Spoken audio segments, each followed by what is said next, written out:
From Doug Kingsmore Stadium, where we get a four-game set begun to begin the college baseball weekend. It is the Explorers of LaSalle in their first year back as a college baseball program in town to face number 14, the Clemson Tigers.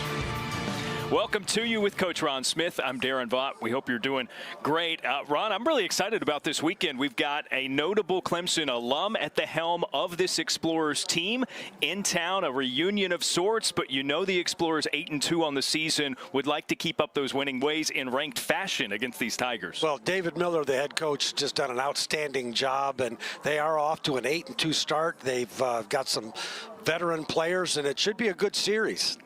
We start with Tristan McClatty of Clemson. This has been the breakout player of their lineup to this point in the year. Well, he has just made so many contributions.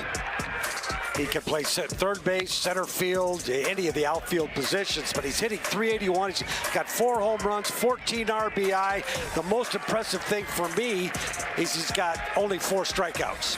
4 home runs when he hit just 5 a season ago. For LaSalle, meanwhile, this is the journeyman of all college baseball journeymen, Chase Swain, back with David Miller after a year at West Virginia last year. Yeah, wanted to come back with Coach Miller. He's a senior center fielder, covers a lot of ground in the outfield, hitting .349, 410 RBI. As much as anything, he provides great leadership on and off of the field.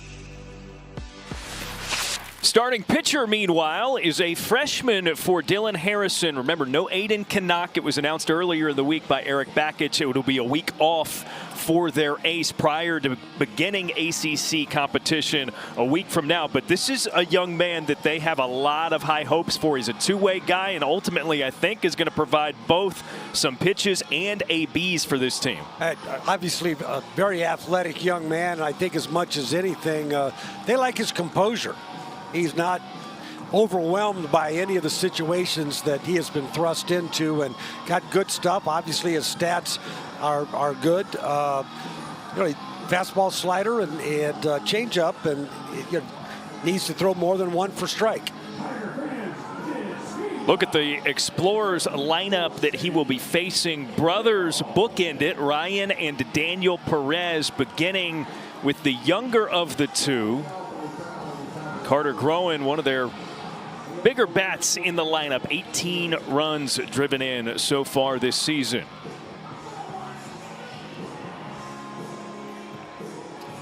And they, despite the right-handed pitcher out there, that there's only 2 left-handers in the lineup for LaSalle, and there they are, the 2 brothers.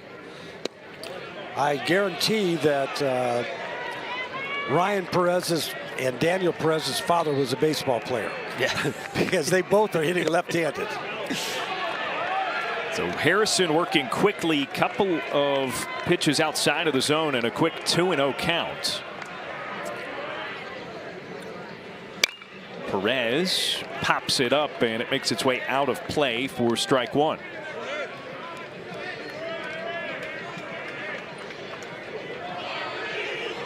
Ryan Perez, the younger of the 2 brothers, takes another 3-1. He started his career coach at Longwood in the Big South Conference. Then last year was at Coastal Carolina, but redshirted. Just a couple of plate appearances there. Hard hit and foul down the first base line. Well, nothing but fastballs so far from Dylan Harrison. I don't see any reason to change at this point. Here's the 3-2. Shot right back to him, and he gloves it for out number 1. We talked about his athleticism, and he showed it right there. Darren, you're supposed to charge those. I think that was destined for up the middle. Really quick reactions for Dylan Harrison. Now here's Chase Swain. Looks at the first pitch, another first pitch ball for Harrison.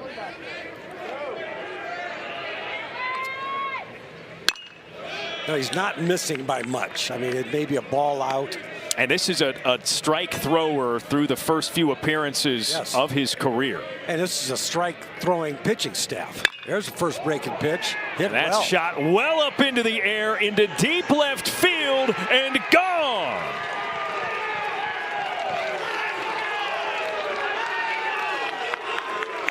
A smile from Swain as his solo home run makes it a 1-0 start for the Explorers.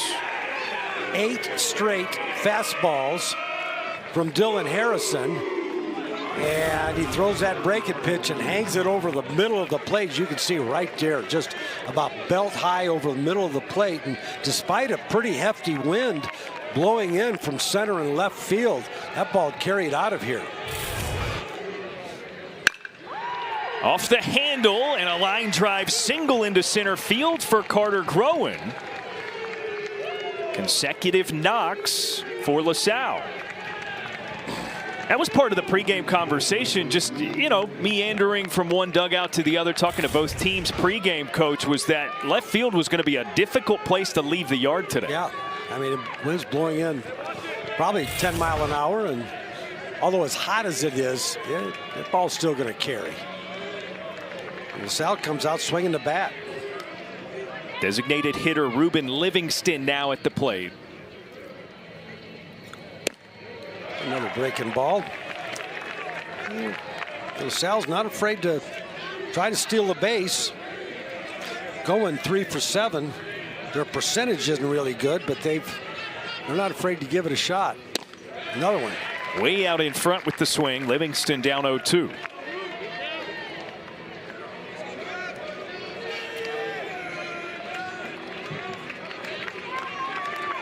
10th start of the year for Livingston.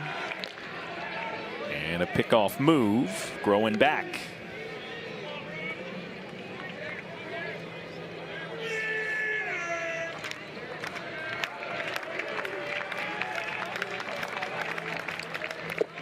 Wave and a miss. That one bounced in the opposite batter's box. A 3-pitch strikeout to get Harrison back going.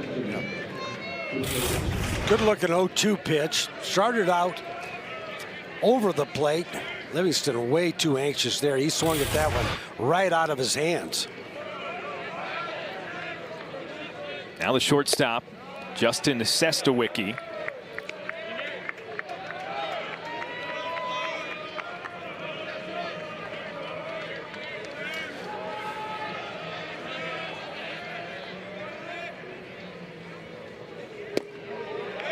And a called strike. Well, he certainly seems to have command of his breaking pitch.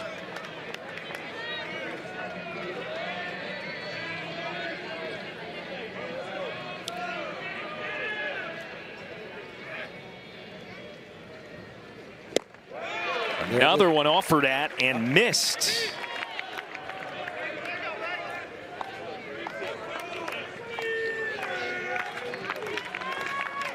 Now 2 strikes on Sestawicki. And a spin and a throw over to Groen, who's back safely at first. I talked about Harrison's composure, and he gives up the home run, and you can't even tell. Got right back up on the mound, throwing strikes, and the next guy gets a base hit, but he's not flustered by it. He's out there, you know, throwing strikes, staying with his plan.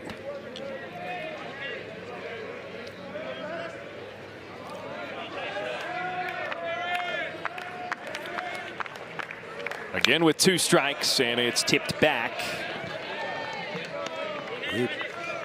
Sestawicki had a good hack at that one. Again, that was a breaking pitch, not well located. Another 1-2. Fastball that time, fouled backward.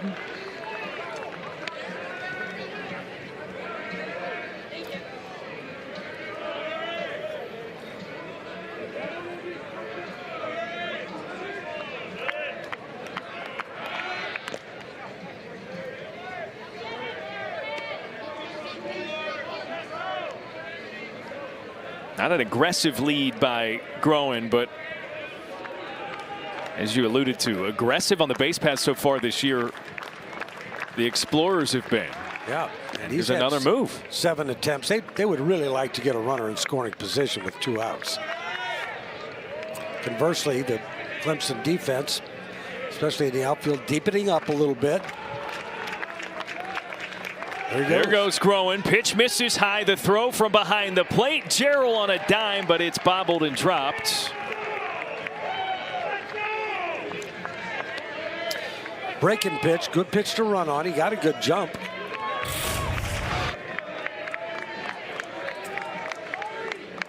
Oh, I think if you catch that, he's out.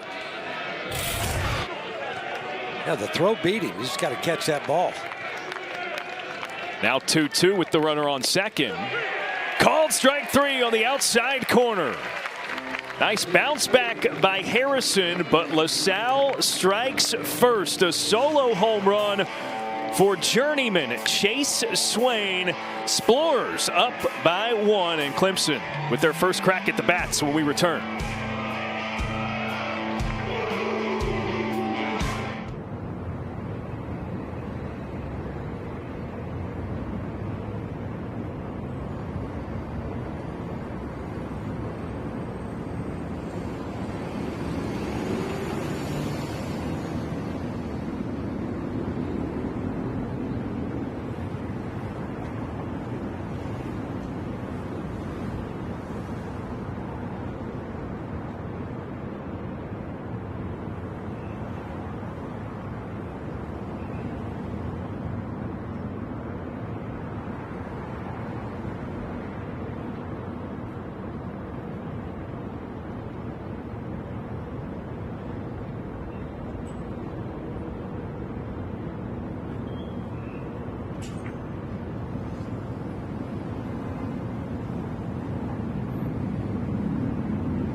McDonald takes the mound with a lead right away. 1-0 Explorers.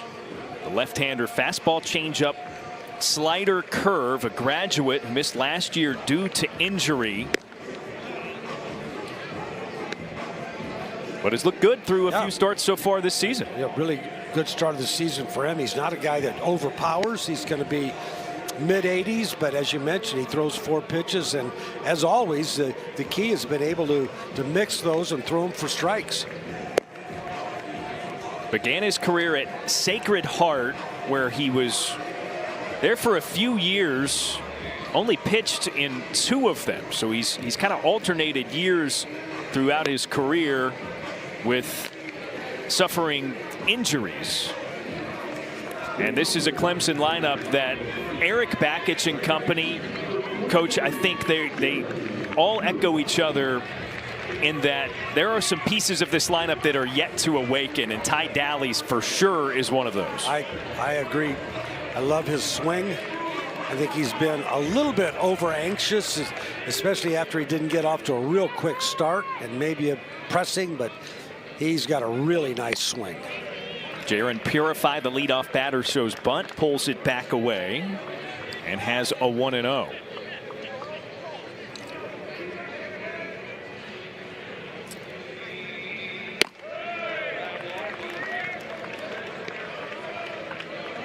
Two 2-0 counts to both leadoff batters right after we got done saying we got some strike throwers on the mound. Strikes.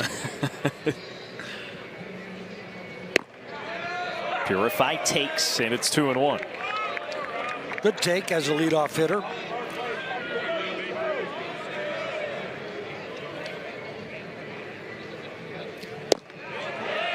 Three balls and 1 strike with Tristan McClatty awaiting in the on-deck circle. Home plate umpire Mike Jarbo. Pretty tight strike zone so far. Into right field, deep to the opposite way and off of the wall. Extra bases right off the bat for Purify as he dives in with a leadoff double.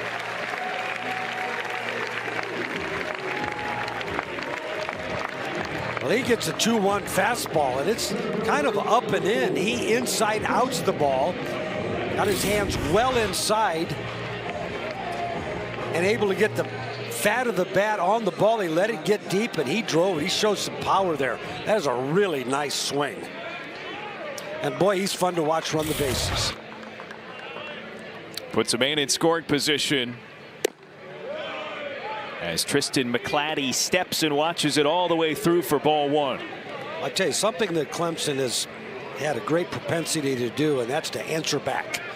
The team scores in the top of the inning. They really are good at getting 1 or 2 runs across just to get that momentum back in their dugout. They've done that all year. 2-0 to McClatty.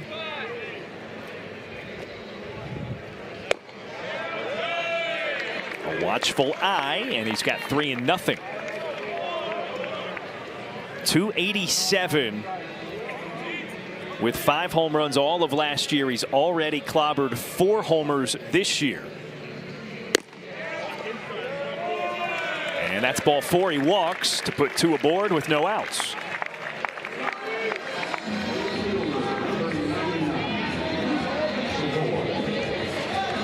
Well, Owen McDonald is, he's been around long enough. He knows he has to throw strikes. I mean, he's got to work out front. If it's 2-1, 3-1, 2-0, great advantage to the hitter. Here is Nate Savoy. You can see the respect they have for him, starting off with a changeup or something off speed. What a year he's having. And you talk about an impact player on this program. Wow. 4 homers, 15 runs driven in to lead the Clemson Tigers team. That one's shot right up the middle for a single. Purify rounding third, coming home, the throw. Got there, and he's tagged out.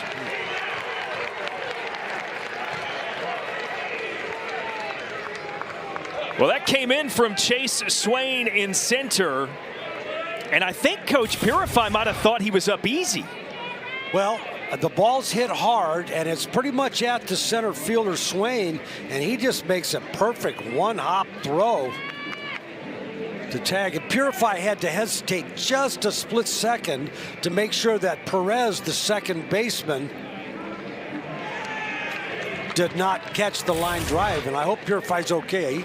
He jammed his left shoulder into the catcher Jaden Novak, who made a nice play, by the way, to catch that ball and put the tag on him. Big play.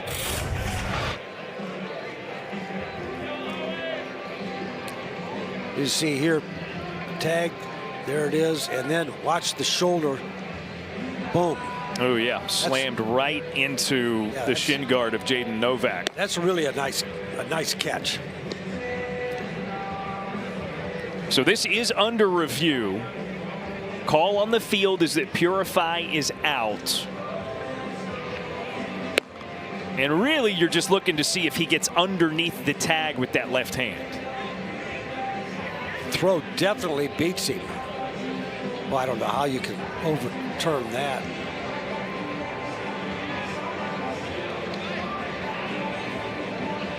Now see, the Jordan Novak makes the mistake that many players do, reaching out to tag the runner instead of taking the tag to home plate. He's got to reach home. His hand got to take the ball back. He was reaching out, and in so doing, it might have. Yeah, it's the only reason Purify's got a chance here. Yeah. Boy, that would be a tough one to overturn. Boy, what a throw, though. Really outstanding throw.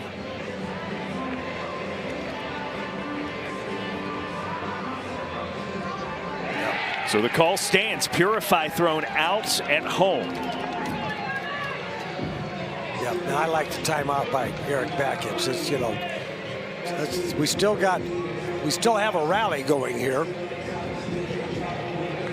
Let's make sure we take advantage of it. Usually the factor on whether, if you're the third base coach, the factor on whether you send a guy home or not is if the outfielder has the ball prior to the runner at second touching second base. If he does, then normally you would hold him up, especially with 0 outs, because you have more chances and to get that runner in. But with Purify's. This, by the way, is Purify being taken back into the clubhouse to perhaps get checked out. As you said, he jammed his shoulder on the slide. Hopefully he's okay. Yeah.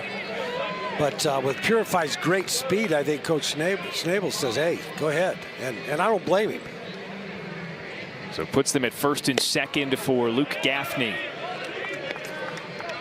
Luke Gaffney, this guy is just, I think he's really going to break out. He's got 2 home runs, but I think he's going to hit big with home runs. And he's only struck out 3 times this year. He's really had some good at-bats. Tries to go the other way, sends it foul on a line, and it's 1-1. 7 walks for Gaffney. This feels like, I'm with you. He's a smart player. This feels like him kind of letting the game come to him early in the year, and it hasn't necessarily turned into offensive explosion quite yet. McDonald's 1-1. Sliced out of play, 1 ball, 2 strikes. But you throw.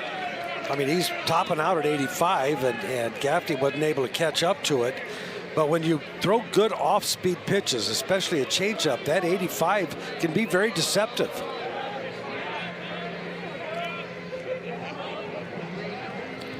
With 2 strikes, got him on the elbow guard. Hit batter, loads the base paths with 1 down.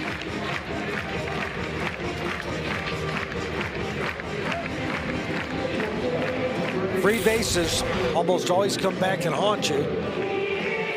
He didn't make much of an effort to get out of the way, did he? You could do that when you have that armor on there. Pitch snapped to the guard off. You know, you mentioned the first couple of batters with McDonald. You got to get ahead in counts. He finally does there, and with 2 strikes, he hits the batter. Yeah. Tried to come in on him.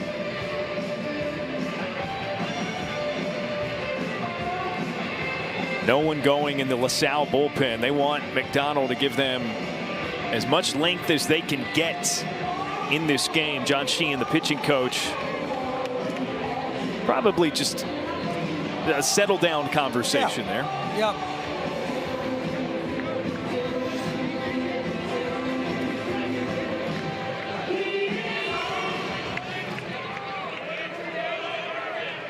And there's Jaron Purify back out into the dugout. Good to see. Tyler Lichtenberger now with a big spot. Nicks it into the air, and it makes its way out of play. Fastball got in on him.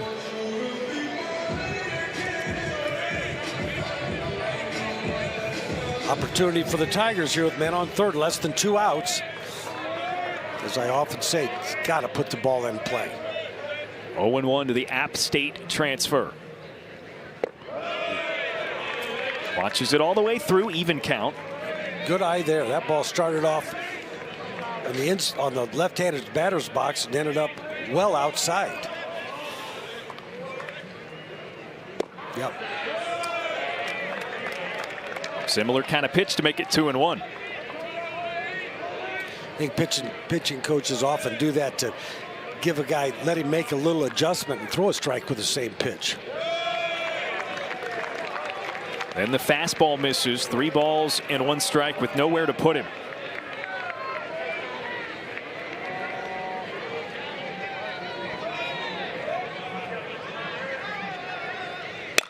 On the ground and through the right side. 1 run scores. They'll stop there, and Lichtenberger ties it, but the throw escapes and into the backstop. Clemson takes the lead.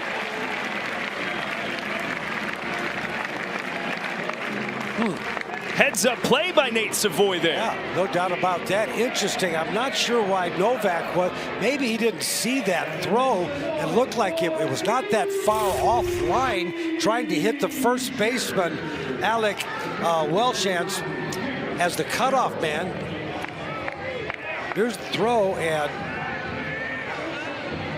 it was offline a little bit. Pitcher needs to be back there.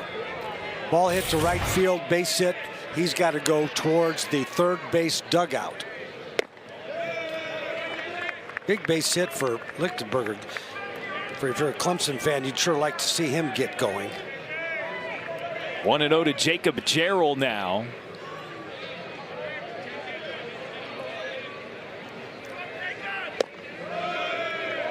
Two 2-0. Jarrell, one of the mainstays in this Clemson lineup a few years running. He is very productive. 13 RBI and rips it into left, and it's down right on the line. A fair ball. Jarrell drives in 2 more on a double.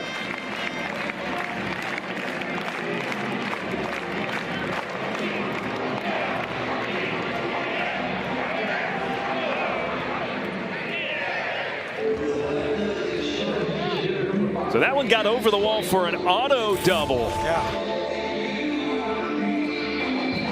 Fastball down and in. Jarrell does a great job of dropping his bat head and able to keep that ball barely fair for a couple RBI double. And there's a first pitch strike for McDonald in there on Jack Crichton, the designated hitter for the Tigers.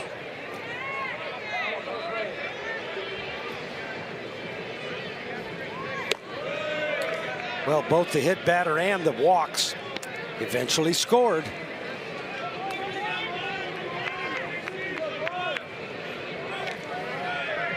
The runner thrown out the plate, the only out so far for the LaSalle defense.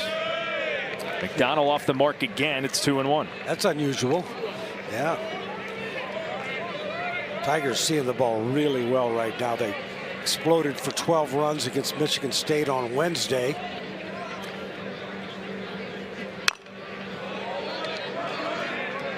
Crichton slings it back, 2-2.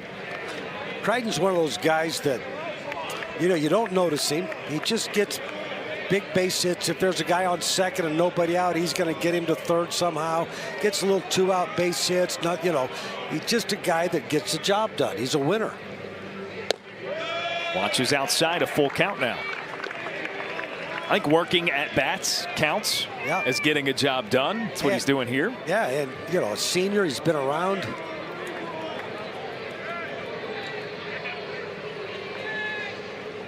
Full count. McDonald drops it right in there. Crichton takes strike 3, and it's the second away. Yeah, he was looking that off speed. He was looking for a breaking ball, expected it to break down and in, but actually came back a little bit. That was a changeup. That was nice.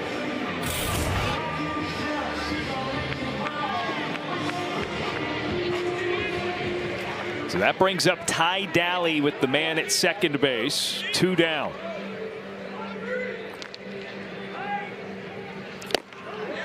Ooh. 0-1 to Daly, the Mercer transfer, who entering this season, coach, 52 career collegiate home runs, the most of any active player in the country. He's got some pop. I love his swing. Out in front, it's a swing and a miss and an 0-2. First pitch was a little cutter. Generous strike zone there, and then that was a nice big sweeping breaking pitch.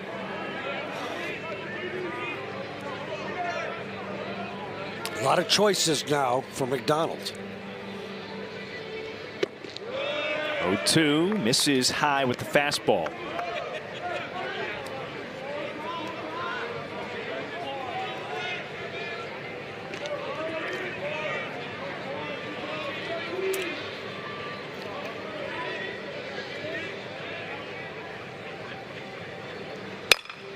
Daly lifts it into left center field.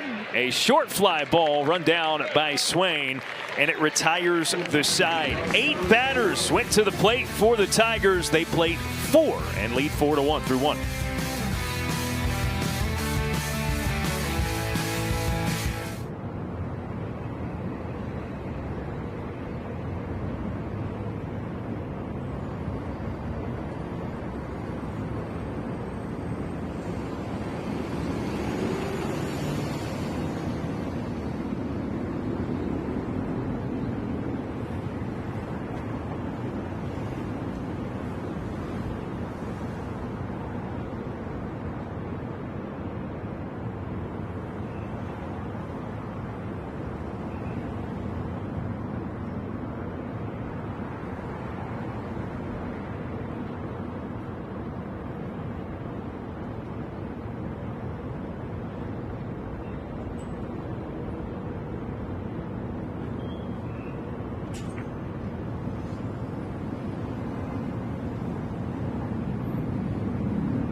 program since 2021, so allow us to reintroduce you to the LaSalle Explorers.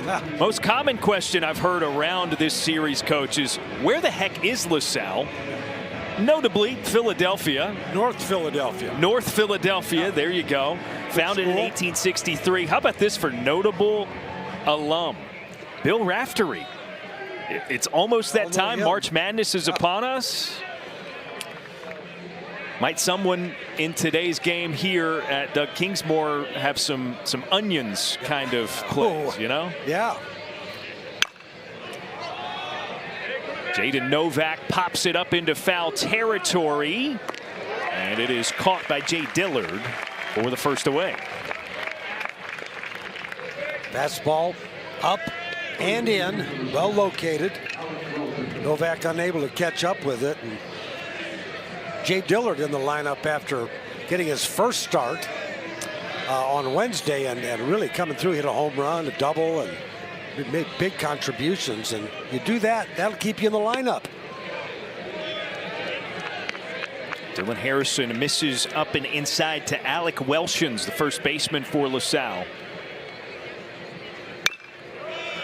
Chops it foul.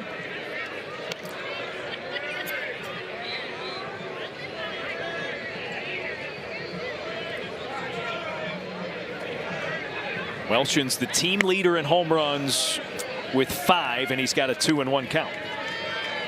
Yeah, Harrison really lost his mechanics on that one. Opened up early, rushed, stayed behind that one a little bit better. And again, got a pitch coach calling the same pitch, breaking pitch, because he wants the pitcher to get a feel for it. Into the air, center field. McClatty drifts over into the gap and squeezes for the second away.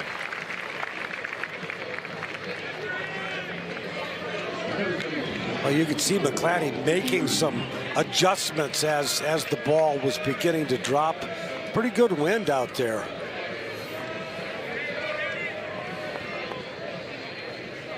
Harrison gets a ground ball, dug up on a short hop. Dillard's throw across is there in plenty of time to complete a quick 3 up, 3 down side for the Tigers D.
Two batters coming up for the Clemson Tigers.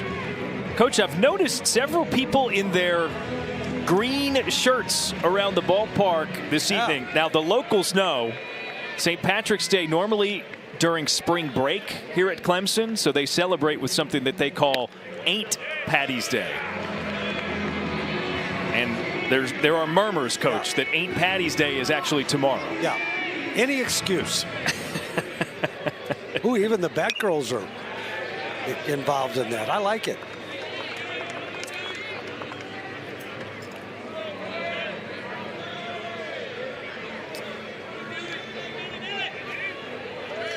Excuse for a nice Ballpark giveaway, excuse for a chance to have a good time. Ooh, good pitch. That's that same pitch that he got Daly with. Pitch, it looks like it's going to break down and in, and just kind of has a little arm side run and drops over the inside corner. And then there's the breaking pitch off of that. Now 2-2 to Jay Dillard. It was a run rule walk-off, that home run you talked about on Tuesday. His first of the season. And first of his career. McDonald's 2-2, pounded into the ground. Interesting, the catcher, Jaden Novak, it was a breaking pitch, and he gave a target up and away from Dillard, and that's where I guess he wanted the pitcher to start the pitch. Foul tip, and Dillard strikes out. He's got a nice changeup, I'll tell you.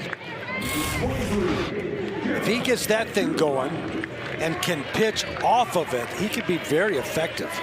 But you can see it. Ooh. Has a little arm side run. Got it jammed up into his fingers. Maybe it's I'm not sure it's a classic changeup, but it's a form of a changeup, and it's been very effective so far. Back to the top of the order. Purified tried bunting, and it's an 0-1 count. Doubled his first time up. Was thrown out at the plate on that single by Nate Savoy.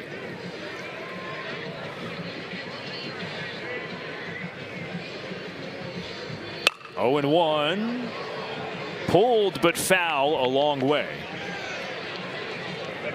And suddenly 2 strikes on Purify, who on the play at the plate appeared to get a little banged up, so it's good to see that he's in the game still. And it took a very aggressive swing there.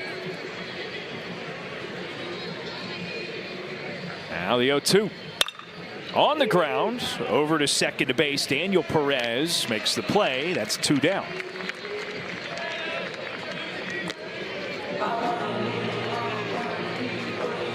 Again, when you pitch off of your off-speed stuff, his breaking pitch and his changeup, then that 86-mile-an-hour fastball gets on you pretty quickly.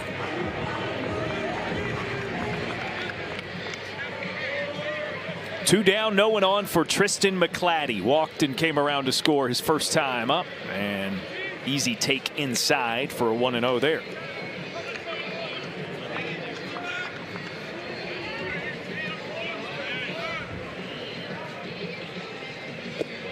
You and I were talking prior to the game. I love McClatty hitting right behind Jaron Purify. I mean, he's a guy that puts the ball in play. You can see he's really his power numbers have gone up, but only 4 strikeouts, 9 walks. He's a protection for Purify. If Purify wants to steal, and he is 4 of 6 stealing. So I just like him in there, and his versatility. Yeah. McClatty has seen 7 pitches, all balls until that one. Strike 1.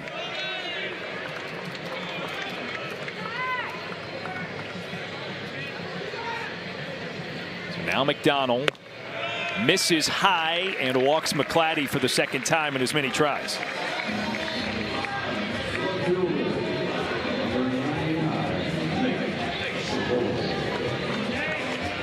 Puts a man on for Nate Savoy. Boy, he hit the ball really hard up the middle last time on a fastball. He's seeing the ball very, very well right now.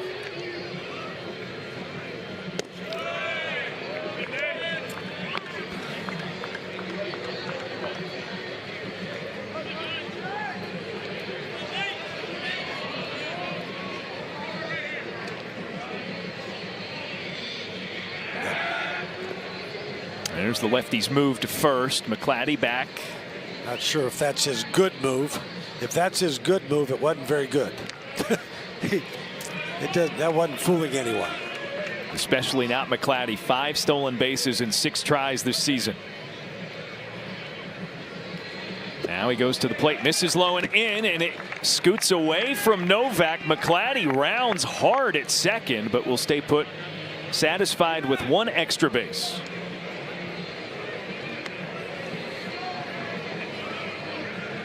Well, 2 free bases. It comes back to haunt. And you're down 2-0.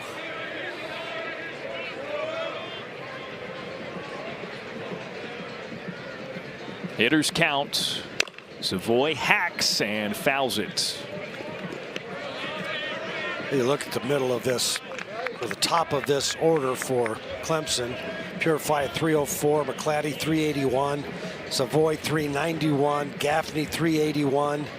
I mean, that's, they need a couple guys down at the bottom to get up here, you know, close to 300 and do a job with men on base, and they can really have a lineup going.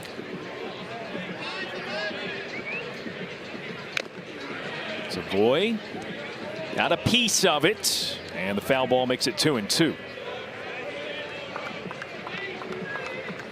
A little non-committal on that off speed. Yes, he was. You didn't see that one real well. You can see Coach Mike Jarbo giving the catcher Jordan Novak a chance to recover. Took one somewhere. That's a tough job back there, I'll tell you. That is really a hard job, being a catcher. But some guys love it because you're involved in every single play. Yeah, yep. Savoy fights off the 2-2. He'll keep the count.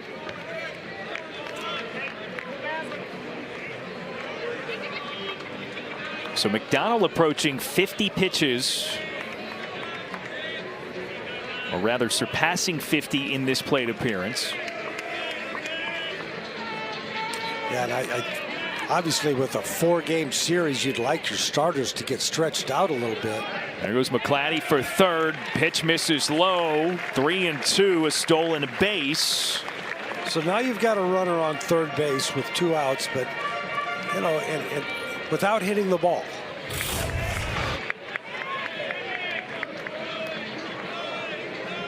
Sixth stolen base of the season for McClatty.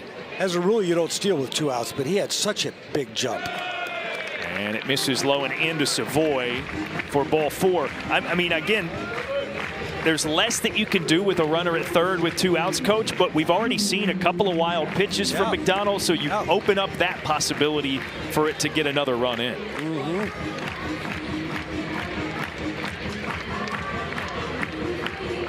Yeah, I think there are 11 ways you can score from third base.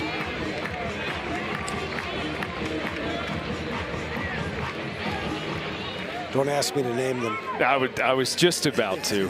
Oh, man. First pitch swinging. Luke Gaffney fouls it back into the protective netting.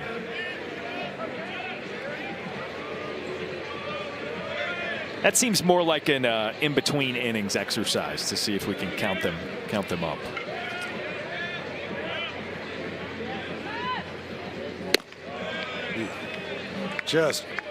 Just opening up a little bit on his breaking pitch, so he's not getting the sharpness, the bite that you would like. He needs to drive, stay on line, drive right towards home plate. McDonald throw over to first before a 1-1 pitch.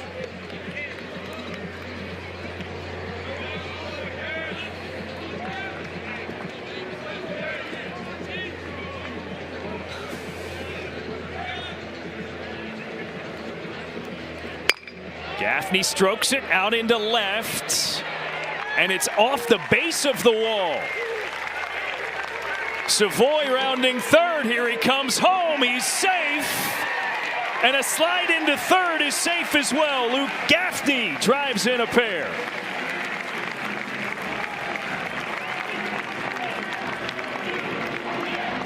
Well, it's a changeup, but Gaffney sat back beautifully. Hit the ball really hard. 100-mile-an-hour exit velocity on the line over the left fielder Perez. You can see the change up out over the plate. Ball hits at the base of the wall. Savoy was on his horse. He got around there quickly. Of course, McClatty easily scored. Gaffney doing the job with 2 outs. 2 out hits. And by the way, both of the walks scored.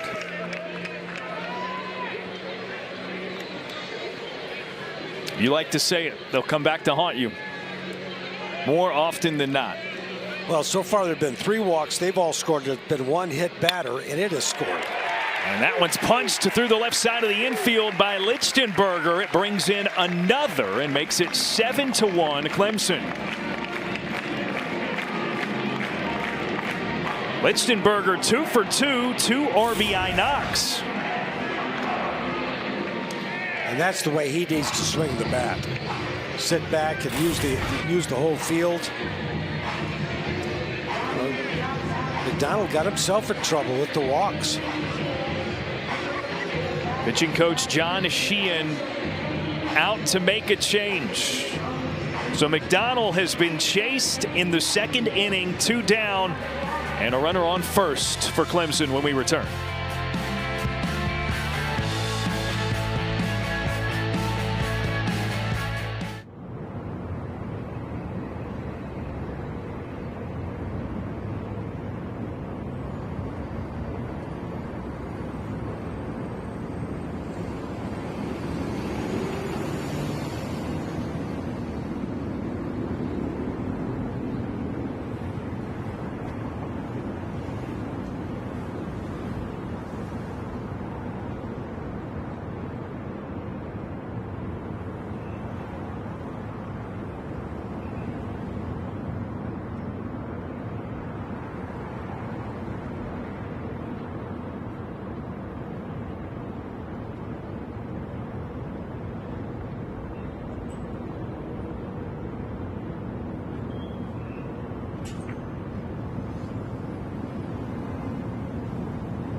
The Explorers is freshman Connor Cholera, right-hander, fastball, couple of different breaking balls, slider, curve. Well, coach, an inning and 2/3 out of your Friday starter, not ideal if you're the Explorers entering a 4-game weekend. Yeah, I mean, you got 4 games, and this is obviously a program that's in its first year of existence, and so you're just not sure about the pitching depth, but it's good. A lot of guys are going to have an opportunity to show what they could do this weekend. Cholera makes his 3rd appearance of the season and faces Jacob Gerald, the batter for Clemson. Runner at first after the Lichtenberger RBI single. And 2 away.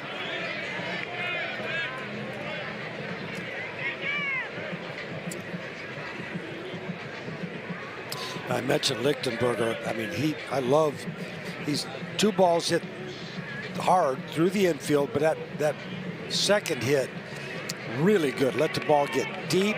Sat back as the ball was up in the strike zone. He got his hands above the ball, dropped the bat head on it, hit it really hard into the 6 hole.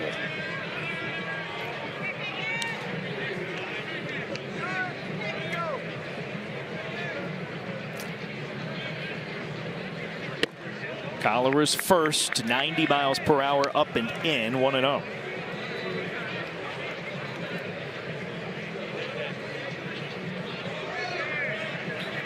Another senior, excuse me, another freshman for LaSalle. He's got a nice arm.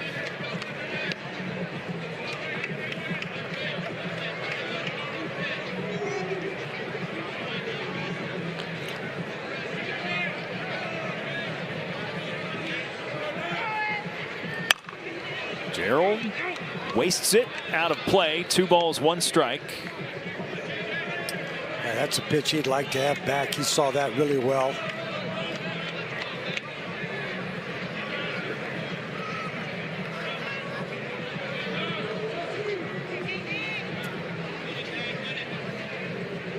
Collar is set.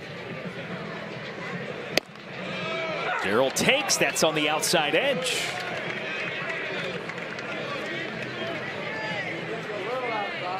Two and two, Cholera, a monstrous senior season as a prep. 87 strikeouts in just 59 and a third. The 2-2 into the air, into the outfield. And Darrell flies out to Swain to end the frame. 3 runs for the Tigers in the second. They lead it by 6 through 2.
Doug Kingsmore Stadium.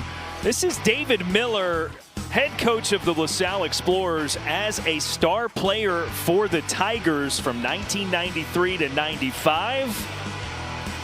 Part of some big moments, an All-American as a junior, 9 home runs, and part of that College World Series team. There he is as they dogpile on their way to Omaha. That is awesome, and he was quite an imposing figure at shortstop, and then as a hitter, he still looks like he could play. He looks great, and but that picture is the essence of athletics right there. I mean, that's the just celebrating and just pure exuberance, and you know, you can't have that unless you've gone through some tough times too, though. No doubt. I mean, the competition, and sometimes the tough times happen, but when things like that happen, it's just pure joy. Speaking of tough times, how about a little bit of trivia for you, Coach? When the Tigers went to Omaha, do you recall their opponents and the result? I know they've never won a national championship. Sure, they went 0-2 during that trip. Yeah. No, I don't. Major League Baseball or National Baseball Hall of Famer Todd Helton of Tennessee. Okay. Held them to 1 run in a complete game effort in one of those 2 games. Bounced right side, foul. Cool to have Miller back. I mean, one thing about this Clemson fan base is when they love you, they love you hard, and he got a big ovation pregame. There's Jack Leggett with Eric Bakich, who was his coach for 2 of his 3 years. Prior to that, the legendary Wilhelm, Coach Wilhelm, who I had great respect for. Harrison, meanwhile, gets the leadoff batter Daniel Perez to strike out on a check swing. That's the 3rd punch out for Harrison as he makes his way back to the top of the order. Well, boy, that thing just dropped off the table. Some type of off speed, maybe a splitter. And a fastball to start the other Perez, Ryan, at the top of the order. 0-1 the count. Ryan 0 for 1 with that line drive right back to Harrison to start the game.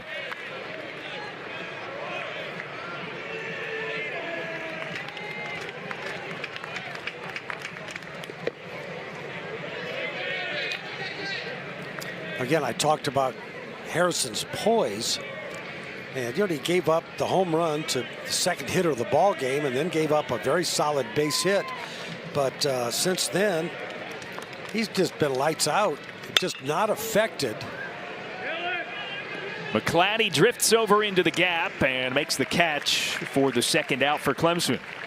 You love pitchers that You can't tell the difference after they give up a home run from when they strike someone out in their facial expression. Thinking next pitch, stay within yourself. Line drive right to Purify at second, and it's another 3 up, 3 down frame. So the homer and then the single in the first, but it's been 8 consecutive retired by Harrison on the other side. We'll talk to the former Tiger, David Miller.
Joining us now as we enter the bottom of the third inning.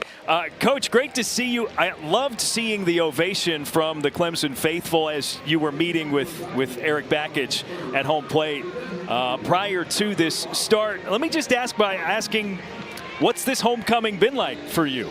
Well, you know, I look back and I realize it's 30 years since I played here, so that's crazy, because I remember it like it was yesterday, and I had the time of my life playing for Clemson. So, you know, some of the best baseball of my life. That's pretty awesome, Coach. I know with the 4-game series, you're hoping that Owen McDonald would throw some more strikes. I mean, he got himself in trouble with the walks and hit batters, but now you're hoping Connor Cholera can put some zeros up there for you and get back into this ball game. Yeah. I mean, you know, Owen is supposed to be your crafty lefty, and when you're throwing 85 miles an hour with only a fastball and you're not spotting up, you're going to be in a little bit of trouble. Yeah. So tell us about Connor. What do you like about him? Just a freshman and obviously a pretty good arm. It's interesting because Connor is you know, a walk-on for us. And, really? Yeah, and he really impressed us in the fall. And you know, I think if we can put 15 to 20 pounds on this kid in 3 years, he's going to be pretty special. Yeah, it certainly looks like that. Yeah, he looks like he's got the room for it, Coach. Well, talk to me about, as Coach here alluded to, the approach for this 4-game series. Obviously, you get to find out what kind of depth you've got in the pitching staff. Yeah, well, I mean, we've got, you know, all our pitchers down here, and it looks like they're all going to throw. You know, yeah, it's going to be a test. This was what we waited for. I know we can swing the bats a little bit, but you know, we need consistency out of the pitching, and so we're going to see what we're made of. And you know, we knew Clemson's pitching staff was really good. It was interesting. We prepared for Kanak, yeah. Hit change-ups all week, and then and we get Harrison. So that was a curveball by EB, and but you know, we knew these guys fill it up pretty good, and they're, you know, Clemson's going to run some good arms out there, and we've got to make plays. And okay, that's good. That's a miss hit. Carter Groen running up from right and makes the catch. So that's the first down. Runner back to first. Coach, let's leave you with this. LaSalle has not had a baseball program since 2021. They drew you back for what reason? What drew you back to the Explorers program? Well, you know, in 2021, we had a really good season. You know, it was the most wins in school history. I was talking to some guys earlier. I have 4 guys on that team in big league camp right now. And, wow, yeah. you know, we were making some noise, and I want to make LaSalle a destination baseball program in the Northeast, you know. And I'm a born and raised in Philadelphia, so I'm a Philly guy, and you know it's got a special place in my heart, and I love it. You know, as much as I love Clemson, you know, I bet you Clemson's probably the only school that could probably draw me away. But but you know, like LaSalle's it gave me my start as a college head coach, and I want to show the world that, you know, there is some really good baseball in the Northeast.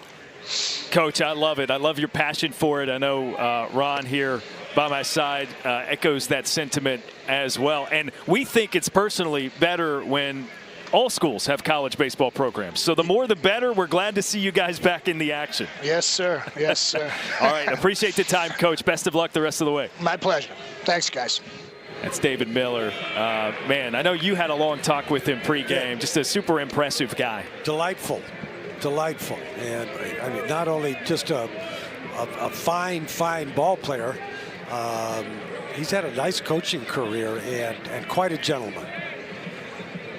So runner on, 1 away, and a 3-1 count as Jay Dillard is the batter. Runner takes off. Dillard sharply strikes it into left field. Crichton slides in safely at third, and Dillard takes advantage of the throw, moving to second. Well, once again, I want to tell you, if you get your chance and you want to stay in the lineup, you keep hitting, and that's what Dillard has done. That throw should have gone to second base. Instead, it is Dillard standing atop the bag at second. You're not going to throw the guy out at third. And it turns the order over. Here's Jaron Purify, 2 in scoring position. Boy, the Tigers just keep mounting offensive threats. First 3 innings. And once again, that leadoff walk, it just now standing on third base with just 1 out.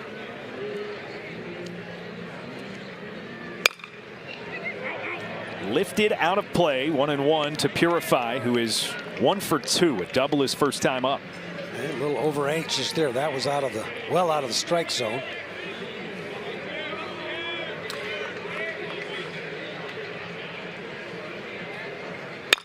Breaking ball, poked into center field. It's down for a hit for Purify. It scores 1. It's 8-0 Clemson. Or 8-1, forgive me. Purify takes a breaking pitch. Pretty much down the middle, and again, a bit of an inside-out swing.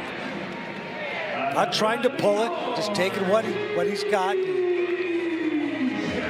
RBI single, very solid. Keeps the train moving for Tristan McClatty. Hasn't really had much of a chance to take the bat off of his shoulder. A couple of walks in his 2 plate appearances. And he scored twice. The Explorers really in need of a double play here.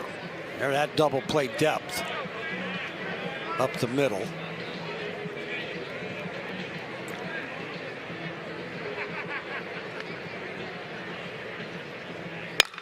McClatty gets a good swing on it, out to center field, drifting back. Swain at the wall, he leaps up and cannot pull it in. It's a home run.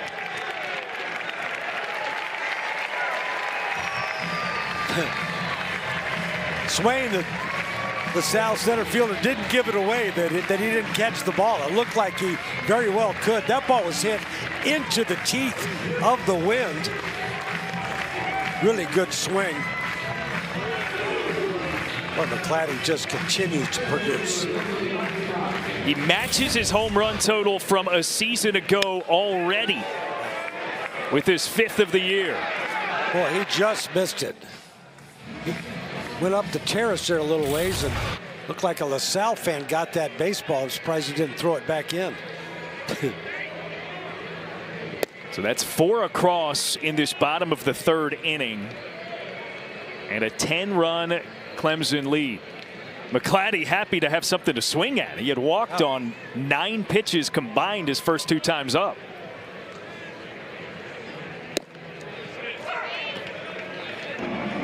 Well, I mean, it's 11-1, and you just LaSalle has pitched from behind the entire ball game, and you've got the walks, 1 hit by pitch, and they've all scored.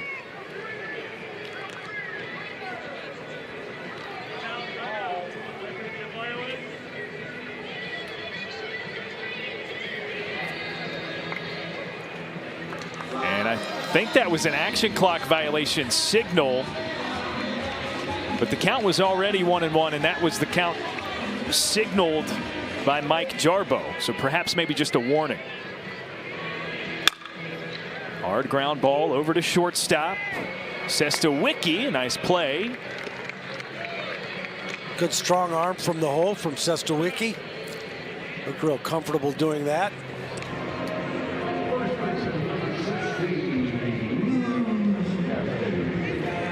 So that's 2 down and nobody on. Luke Gaffney now the batter. You've had 5 free bases given. Actually 6, including hit by pitch, and they've all scored. Yeah.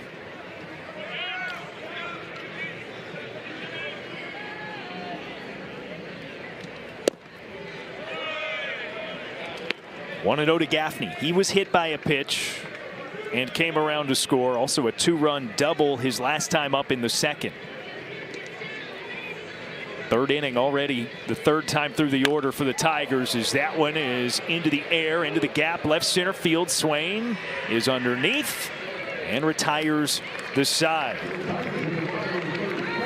4 more for the Tigers in the 3rd. A happy camper, Eric Bakich. We'll talk to him about it when we return.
Friday evening crowd here at Doug Kingsmore Stadium. Some clouds rolling in,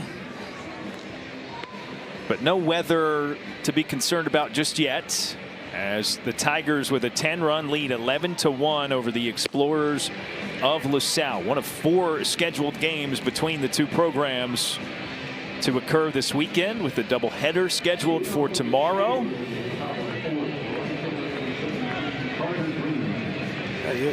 This LaSalle club comes in at 8-2, all of them on the road, and now you've got 4 games here at Clemson. Quite a challenge.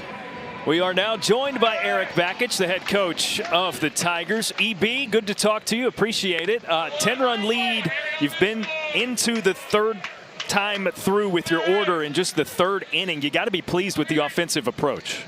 Yeah, we'll take it. Some good big innings. I like the 2nd with a 2-out walk, much like we saw with Michigan State. So 2-out walk starts a big inning, starts a rally. We'll take it. Coach, I know you're going to hand it off in just a second, but I've been impressed with Dylan Harrison. In the 1st inning, he gives up the home run and then a base hit, and he was not affected by that at all. He proceeds to retire the next 8 hitters and just keeps throwing strikes. Yeah, that's good poise for a young kid, because the 2-hole hitter throttled that hanging breaking ball. I mean, just tomahawked it, and the next guy drilled one, and then for him to settle down, that was big. Very impressive. Yeah, also impressive is this guy next to me, Aiden Canuck. There we go. Here We knew it was coming. Called strike 3, and Carter Groen is the 4th punch-out victim of Dylan Harrison, as we've got Aiden now on the heads. Aiden, good to talk with you. An off weekend, as Coach talked about earlier in the week. It was scheduled, it was planned. With that in mind, I know you're not just going to go willy-nilly into this weekend. How have you approached the weekend to stay fresh for your first conference start next week? Yeah, I would say definitely a lighter week, but still working on some still having focus on the execution of the next start. Obviously, we have this weekend. Line drive down into the corner in right. And It's held to a single. Nice throw. Ty Daly stopping it there. Okay. Well, that was interesting from Livingston, not be able to get a double out of that. But I guess when you're down 11-1, you don't want to take any chances. All right, Aiden, look, you really had an outstanding year last year. But what did you work on this summer, this fall? What areas did you want to improve coming into this season? Yeah, the plan in the offseason was to make some adjustments to the curveball, the cutter, just kind of refine those pitches, be able to use them to both hitters. Lefties and righties. Lefties and righties, yeah. And then just continue to develop everything else. Just keep the command, keep the changeup, but just sharpen those secondary off-speed pitches. 0-2 from Harrison, who gets a wave and a miss, and that is 2 strikeouts for this frame. Aiden, we'll leave you with this. What do you think of the young guy on the mound today?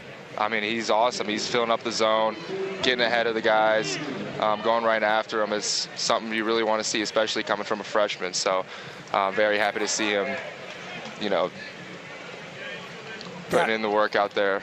So, as a junior, feel like you're a leader on this pitching staff. Obviously, you've led by example for the last couple of years, but have you been a little more vocal? Has your role changed a little bit? Yeah, I would say I've definitely been more vocal this year, especially with the younger guys, just taking them under the wing and kind of just going one-on-one and developing those relationships with them and just sharing my experience from the last 2 years. Awesome stuff. Good to talk with you, Aiden. Best of luck with your next start next weekend and the rest of the way this season, all right? Awesome. Thank you, guys. Have a good one. Great job, Aiden.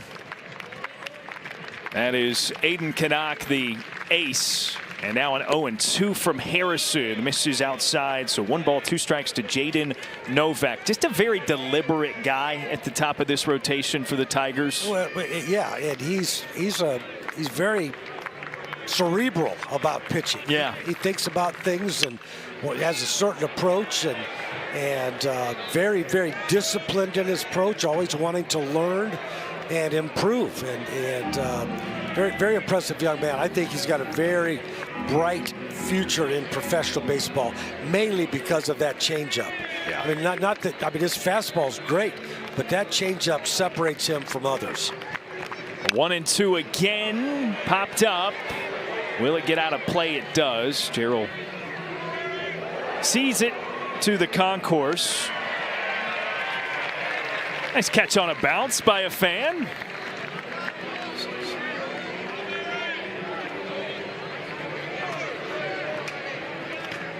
So a couple of fouled away with 2 strikes for Novak. Another 1-2. And he fights it off again. Dylan Harrison just keeps attacking that zone. Another look at it. Ooh, look at that, backhanded. Yeah, one-hand grab. In traffic. Another 1-2. Sent out of play. That's now 4 foul balls with 2 strikes for Novak. Now we talk about quality at bats and I don't care what he does at this point. He has seen enough pitches that I think this could qualify as a quality at bat. The 8th pitch he's seen is in the dirt, and it's only 2-2.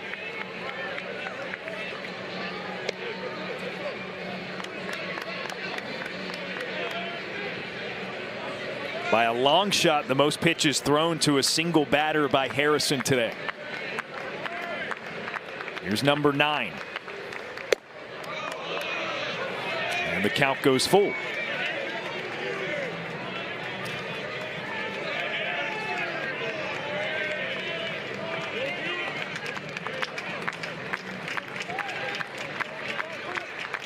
Tenth pitch to Novak, and it grazed him on the elbow. So Novak a hit batter after 10 pitches. That is a doubly productive at bat. Yeah, after retiring 10 in a row, I believe. Just a really good grinding at bat. They went to something off speed there. Looked like a changeup.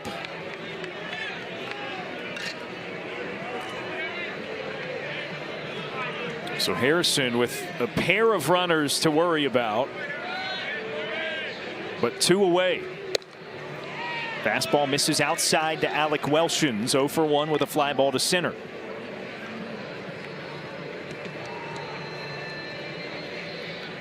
So now the infield converges on Harrison, and they'll talk some things through.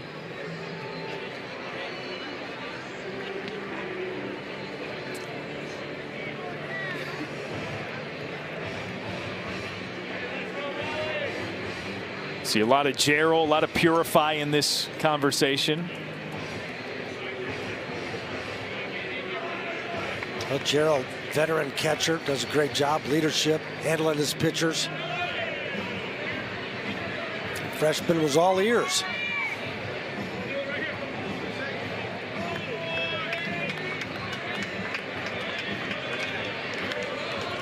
Novak at first, Livingston at second.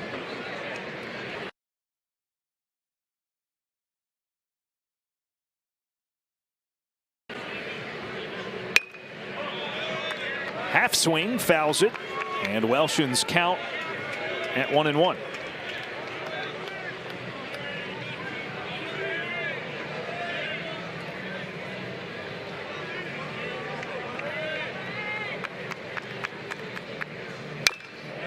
Breaking ball, nicked foul, and that's strike 2.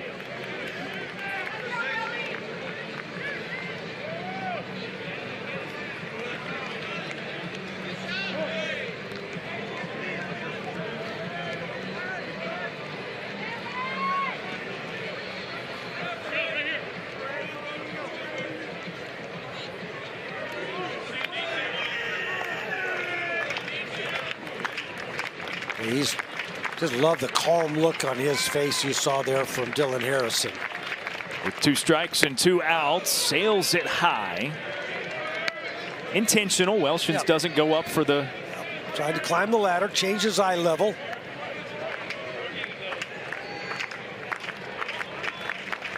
Now a 2-2. Into the air. It'll stay on the infield. Dillard in from third atop the mound, and it is caught for the out.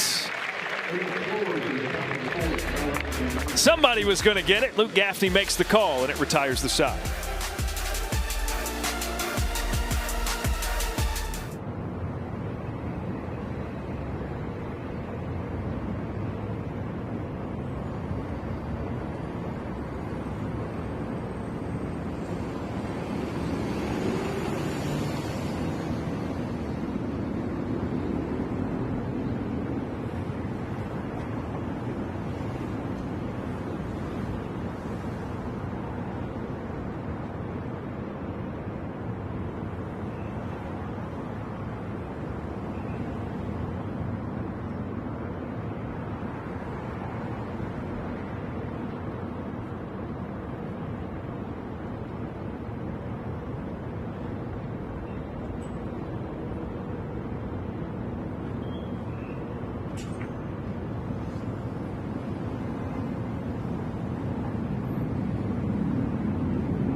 It has become, I think, one of the most popular traditions in all of college baseball as Tigers players, as military veterans stand to be recognized, go up into the stands and greet them and thank them, shaking their hands. Pretty cool to see every time you're here at Doug Kingsmore Stadium. It's moving, a fitting tribute to the veterans, and I think it sets a great example for the young players to appreciate the many blessings of being born in the United States of America.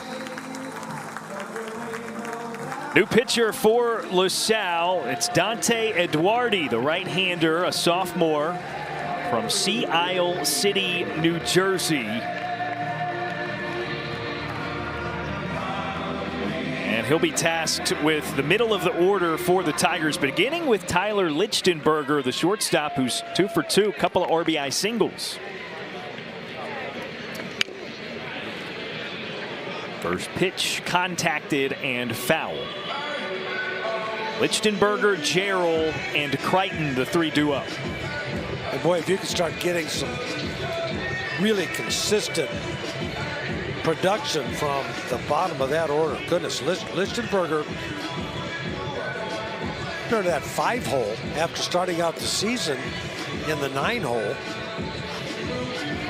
They had Dillard there previously. They basically flip-flopped them, and they both have kind of responded. Lichtenberger, the App State transfer, came in, and you knew he was going to be at least in the mix for that shortstop job. Very good defensive player. He's a guy that when a ball goes his way, you look at the umpire, and he's got his thumb in the air. The umpire at first base, and that's a good thing.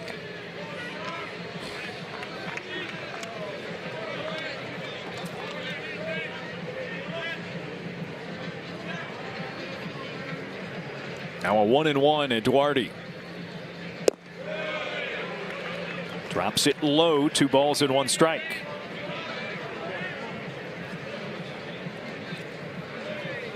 As you mentioned, Lichtenberger already a nice ball game, 2 hits, some RBIs. He's punched it through the infield on both. First one was to the pull side, and then more recently he went backside through that left side of the infield. Both balls hit very solidly.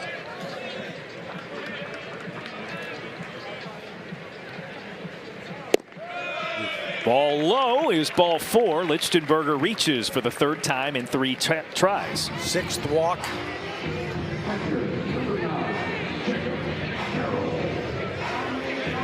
Leadoff batter has reached safely for Clemson 3 of their 4 times up now.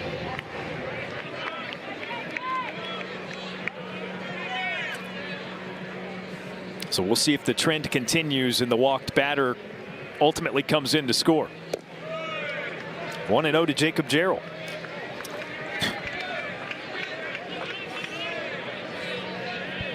And I can tell you, for Coach David Miller, this is frustrating to watch his pitchers walking guys because there is no defense for it. It's just very frustrating.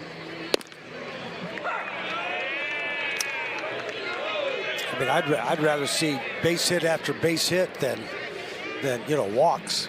Give your defensive chance to play, and not that the LaSalle pitchers aren't trying. I mean, they just maybe trying to be a little too careful. My pitches, if I had a pitcher who was really struggling, I'd tell the catcher, set up right down the middle of the plate. I mean, chances are he's not going to throw it there. He's going to maybe hit one of the corners, and that's what we want anyway.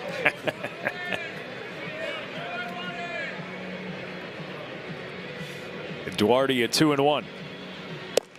Now 3 balls and 1 strike. Okay, these are not close. I mean, if you got balls that are just missing a ball off the outside, and the catcher set up on the outside corner, you say, okay, all right, stay with it. But these have been all over the place. Very good pitch. Jarrell takes, and the count is full. But again, to your point earlier, this is Eduardi having to claw back into this at bat because he got himself behind. 2-0 count, yeah.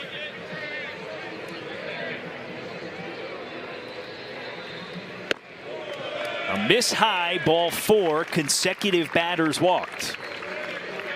And it just adds pressure. It changes a pitch count, right? I mean, the pitch count could be the same number in 2 situations, but it's totally different if you're having to come back in at bats over and over and over again. They're pressure pitches. Yep. 2 on for Jack Crichton. A walk and a strikeout.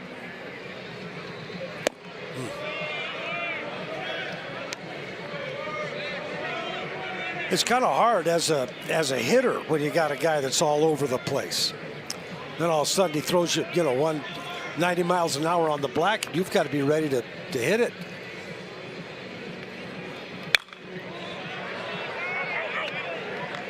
Swing and a foul ball, 1-1 for Crichton now.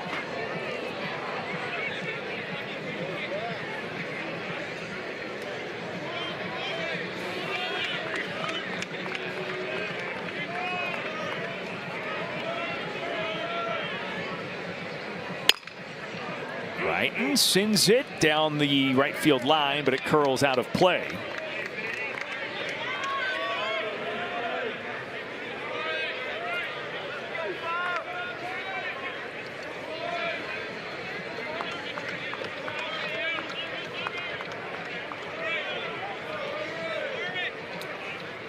Duarte ahead with a 1-2 count. And it is sent into center field, a line drive for a base hit. Everybody advances by a station, and the bases are loaded. Crichton doing what Crichton does, and that's just to keep the lineup moving. Doesn't try to do too much. It's a fastball that's up and in.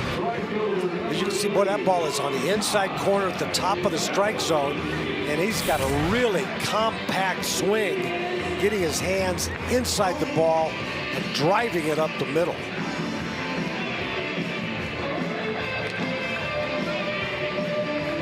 All bags occupied as Ty Daly steps up.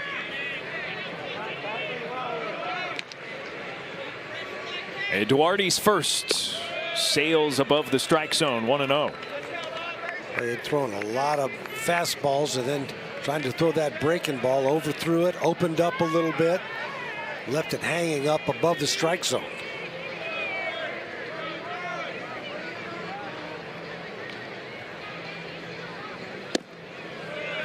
Inside 2-0 to Daly, who's hit a couple of fly balls for outs, 0 for 2 today. See, he's all over that. That last pitch Novak set up on the outside part of the plate, he missed inside. Set up at the letters, and it's fouled back into the netting. Big 2-0 cut from Daly. Yep.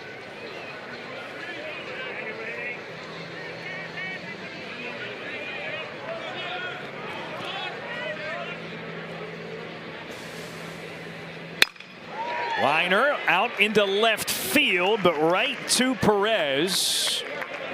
Deep enough to drive in a run on a sacrifice fly. Lichtenberger scores to make it 12-1.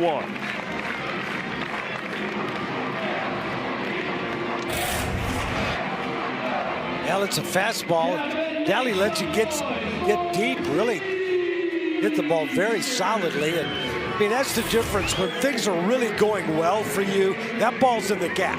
Yeah. And it's a 3-run double instead of a one-run sacrifice fly.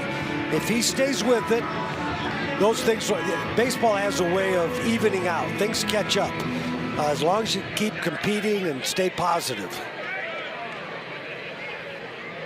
To Jay Dillard in the 9-hole as he takes inside 1-0. Yeah, we were talking prior to first pitch, and you mentioned to me that Daly, it seems like he's had hard hit outs and softly hit hits up to this point. Yeah.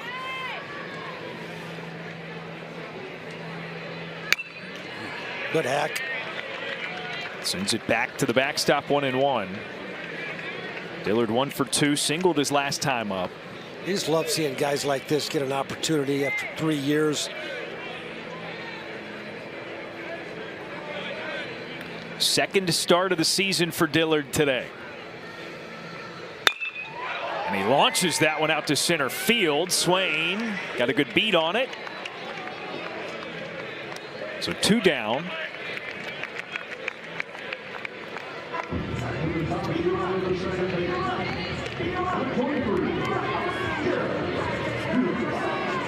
And it gets us back to the top of the Clemson order. Jaron Purify with his 4th plate appearance already in the 4th inning.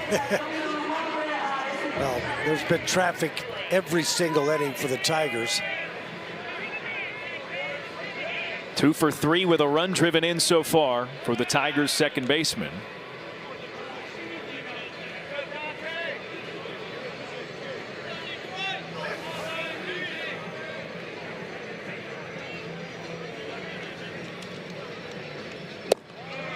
Duarte starts him with a pitch in the opposite batter's box.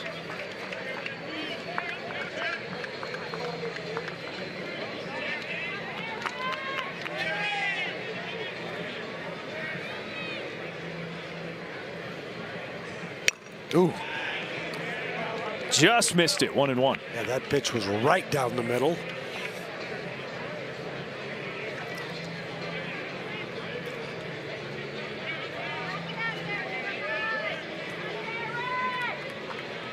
Gerald the runner at second, Crichton behind him at first. 1-1 to Purify, and he fouls it back.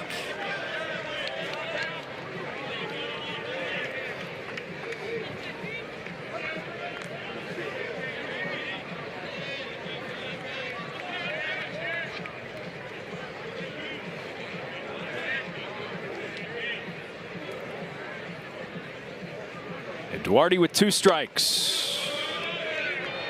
Off the mark. Good arm side run fastball. Has some good movement.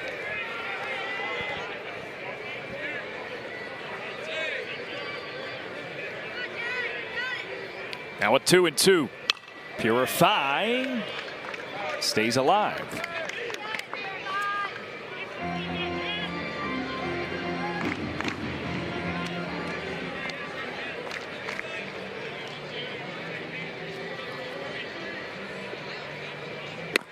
Wave and a miss at the 2-2. Take 2. And Duarte up to 88. Catching Purify by surprise and stranding a pair of base runners for the Tigers. First strikeout of the day. Purify had made solid contact prior to that.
Dylan Harrison's day is done. He's back there somewhere behind that padded wall. We promised we saw him, but not a bad day for the freshman making the start. Yeah, very solid. Got through 4 innings, just the 1 run, solo home run to the second batter he faced. Then he came back and retired 10 of the next 11 batters he faced. Just certainly not affected at all by the home run and solid base hit there in the first inning, and no walks. Really nice. He will be relieved by Justin Legurnick, the lefty junior. And Legurnick will see 8-9-1 in the order for the Explorers.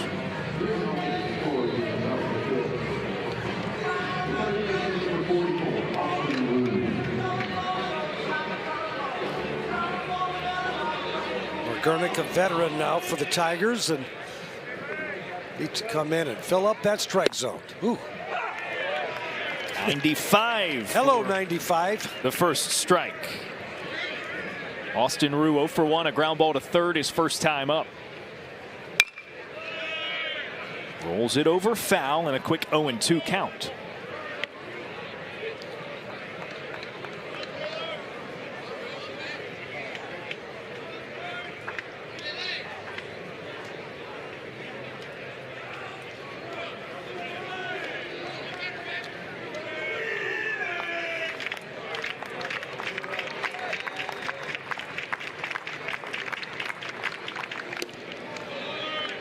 One ball, two strikes to Rue, who's making his first start of the season. 1 for 3 at the plate this year, entering today. Ooh. But throws that 95, 96 mile-an-hour fastball, then comes in with a slider at 85. That's pretty tough. He's gonna go hard again here. The 2-2. It's grounded hard. Lichtenberger digs it up. It's short and delivers a throw over to first.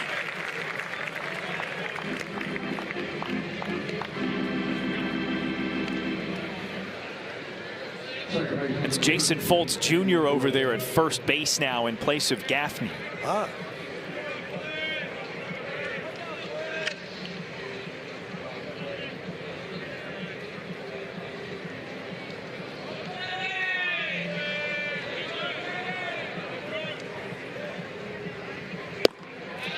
Lefty matchup and another first pitch strike, this time to Daniel Perez. Well, it's got to be hard on a left-handed hitter. Legurnick kind of comes 3/4 and brings it in there at 96 with that nice sweeping breaking pitch. Got to be tough.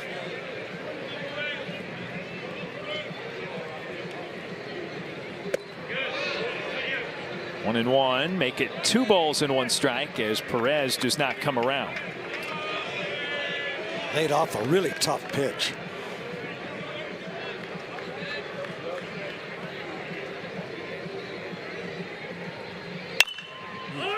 Into the air.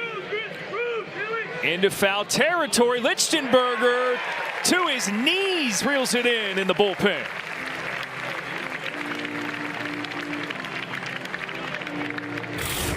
Really good communication. That is the shortstop's ball.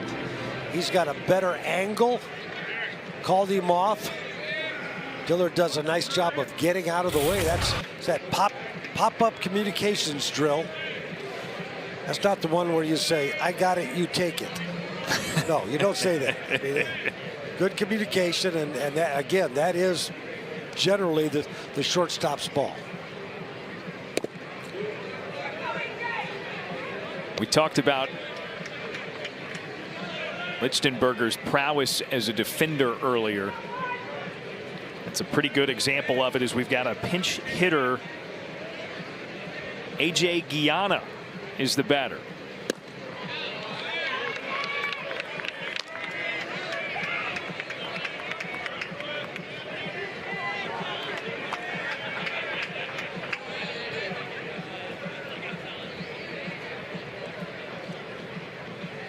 Two 2-0. Guyana lays off 3 balls, no strikes.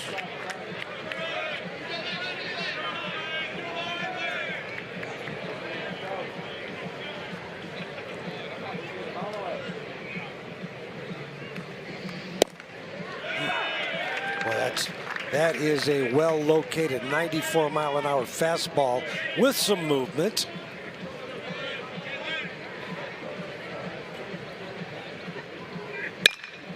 On the ground, Purify backhands it. And a good throw to first. for the third out. Explorers retired in order in the top of the 5th inning.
Leading off last time around. How about a 3-run home run, his 5th of the season, matching his total from a year ago. He played in 34 games a season ago, 27 of them starts, so the leveling up from one year to the next has been evident and obvious for McClatty.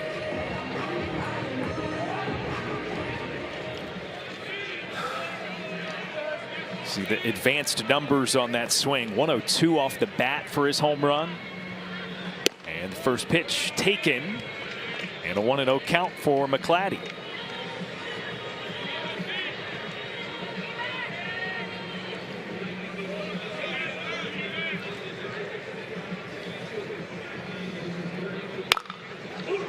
Bounces it over to second base. Daniel Perez tosses to first. It's caught by Welshins. 1 down.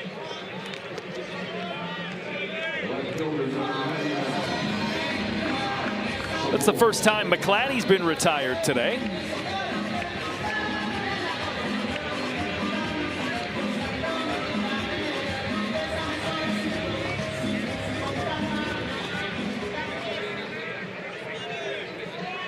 Defensive replacement after being a pinch hitter. A.J.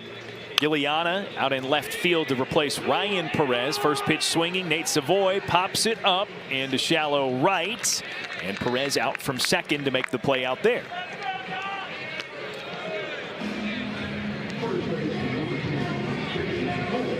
Three pitches, 2 outs for Eduardi on the mound for LaSalle.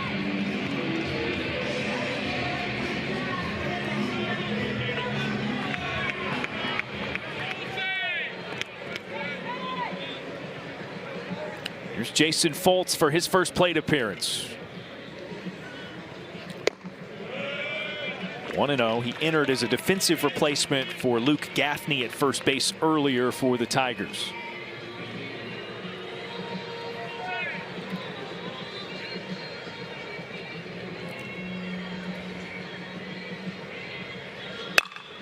Hard hit down the line, and the call is foul.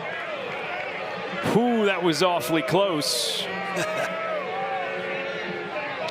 Ryan Clark, our third base umpire, had to simultaneously jump out of the way and see it touch down. Ooh, boy. That might have gone over the bag. That was close.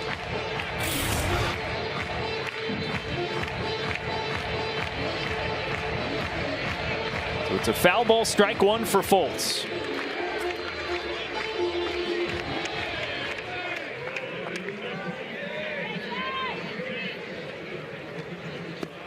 Foltz, just a freshman, has really an advanced approach at the plate. Simple, good balance. Doesn't swing at bad pitches. Yeah, it's good at bats. Healthy cut, 2-2. You can see for a freshman, he's put together. Big and physical, kind of the blueprint around here.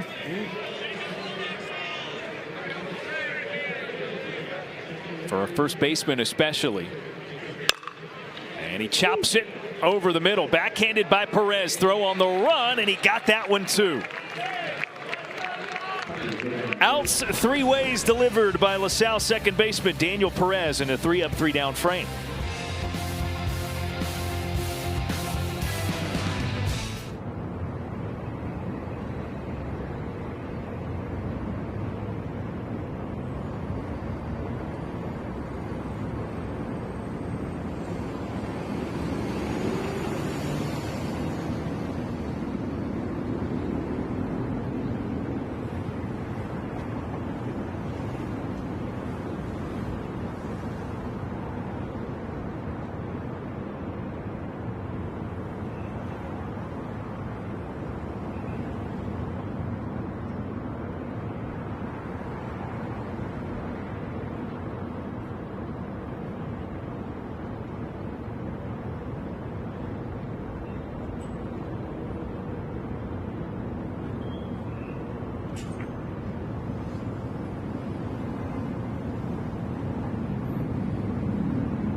The Clemson Tigers, who have hit the ball hard today, Coach, that's one thing. They've walked 7 times. Right. 6 of those guys have come around to score. They've taken advantage of it. Lichtenberg with a couple of big hits. Gaffney with a big double. Just up and down the lineup, they've delivered. 4 runs in the first, 3 in the second, 4 in the third, and then another in the fourth. And maybe the exclamation on the offensive attack today, Tristan McClatty's 5th home run of the season in the 3rd inning. So the 6 walks, a hit batter as well. And yep. Again, all but one of them have ultimately come around to score. You'll take 8 for 12 with runners in scoring position any day of the week, huh? Some defensive replacements for the Tigers. Bryce Clavon, Jackson Moore. In place of McClatty in center and Daly in right, as Justin Legurnick gets into his 2nd inning of work on the mound. So McClatty still in the game. He's over at 3rd. That necessitates Dillard to move to 2nd. A liner, and it's snagged by Lichtenberger.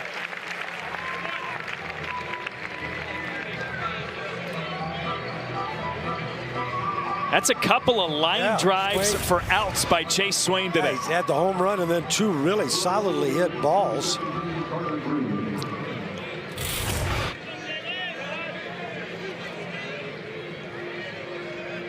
One down, Legurnick back to work, and it's fouled away by Carter Groen.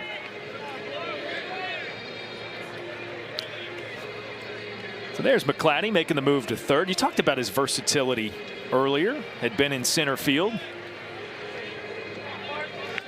And the versatility of Jay Dillard now playing 2nd base.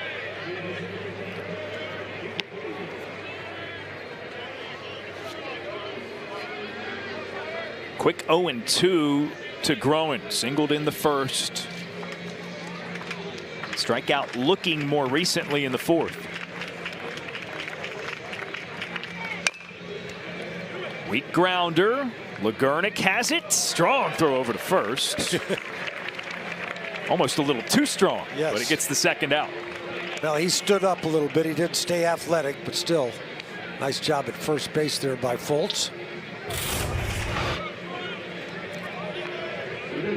See a nice play here. Let's see him stand up. His shoulders kind of pointing up in the air. Needed to stay athletic. Nonetheless, 2 outs.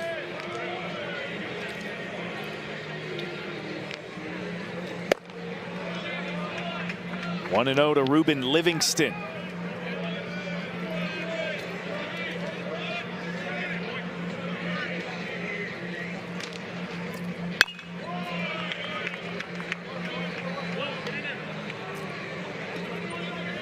Well, kind of business as usual to this point, huh, Coach? For Clemson, it's I asked Coach Bakich about the offensive approach, and he kind of was like, "Well, hey, we'll take it," and that insinuates that their approach is take what the pitching staff gives you, opposite you, yep. And in a lot of cases, that's been put runners on and then some fat ones to knock around the yard a little bit. I think he mentioned really the second inning. That was the inning that he really liked because they got 2 quick outs and then a couple of walks, and then you push across 3 runs with some big hits, some 2-out hits.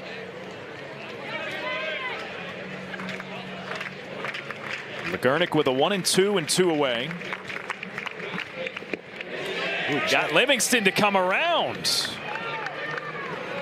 It won't require a throw. Gerald tags Livingston and retires the side. So Legurnik has faced 6 batters, and he's gotten all 6 of them out.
Salle, it'll be Aiden Zakarowicz to face 5, 6, 7 in the order for the Tigers, beginning with Tyler Lichtenberger.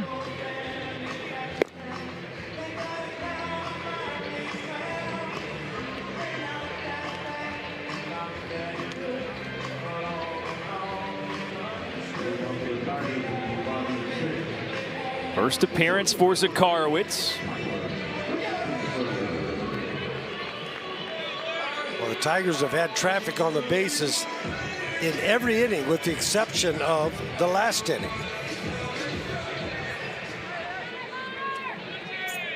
Lichtenberger has reached safely all 3 times he's been at the dish.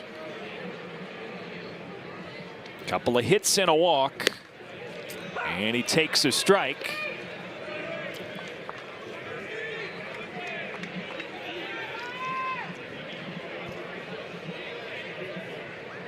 Some standout defensive plays for Lichtenberger at shortstop as well. Been a nice afternoon.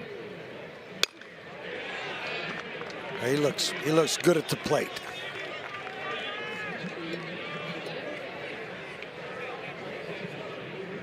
Taking that deep breath, that refocused breath. The 0-2 hits him. So that's the second hit batter today by LaSalle pitching. Both have come with 2 strikes. In a game where we've talked about it often, they have struggled to get ahead of batters. Yep. And the free bases have really cost them. Ooh. That got his back thigh or his back calf.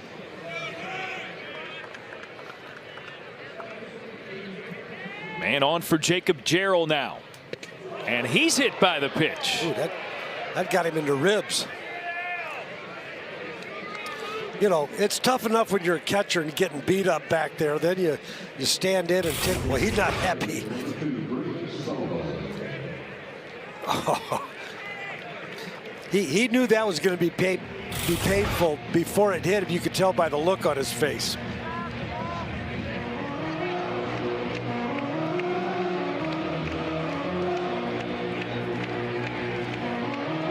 Jarrell's going to get checked out just to make sure. And there will be a pinch hitter meanwhile for Clemson. Briggs Sullivan in the DH spot instead of Jack Crichton, who finishes his day 1 for 2 at the plate.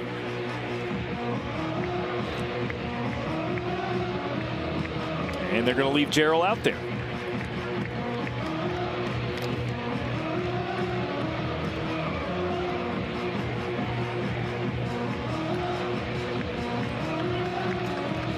Just a freshman, Briggs Sullivan.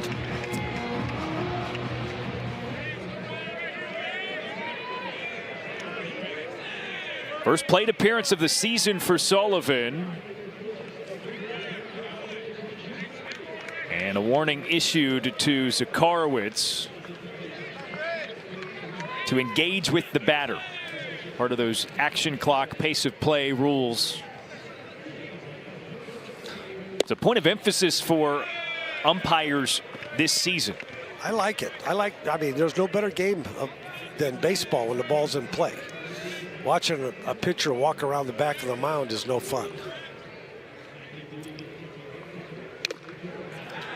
1-0 fouled back, so now a level count for Sullivan. Now, having said that, then you have the challenge rule, which often takes way too long. So I guess it's a trade-off. It evens out, right? Yeah. Maybe.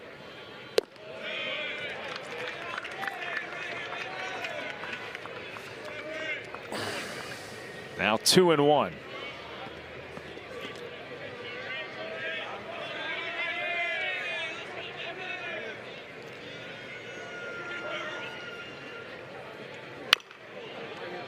Sullivan hacks it foul. 2 balls, 2 strikes now.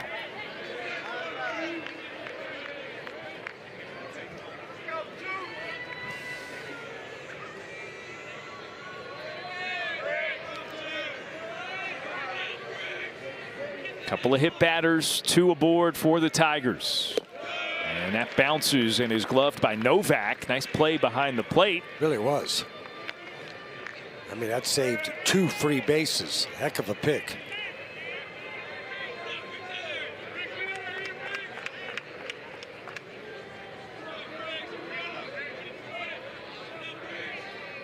Full count. And fought off.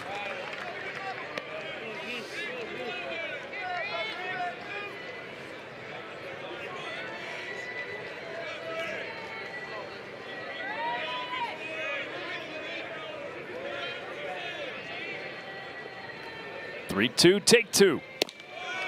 And it's ball 4 taken by Sullivan. So first plate appearance, and he works a 7-pitch walk to load the bases.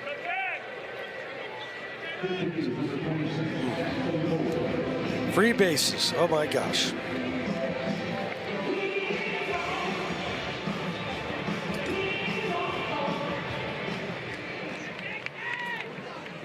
So now a ripe opportunity for Jackson Moore in his first plate appearance as he lays off of the first pitch. 1-0.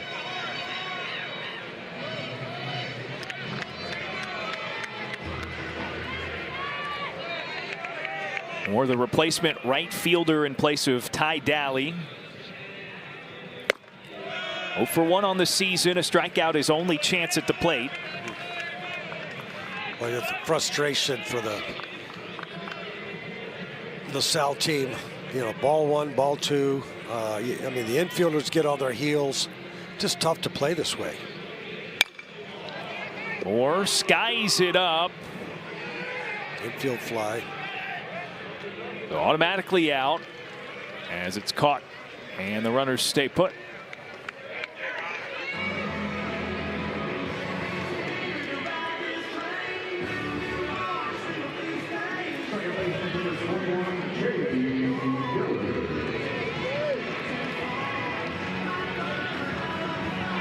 So Dillard in the 9 spot in the order is 1 for 3.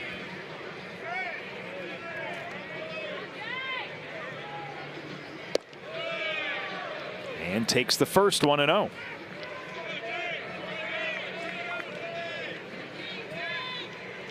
Again, here's a young man that's been in the program 3 years, hadn't had a chance to play much, and boy, if he keeps producing the way he has so far today and the Michigan State game, he's going to see a lot more action.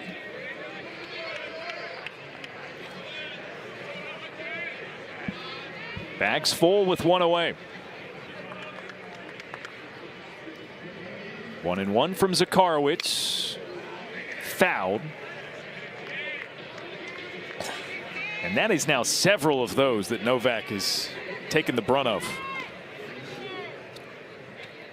Tools of ignorance. It's a labor of love back there. He's smiling. Okay. Whew.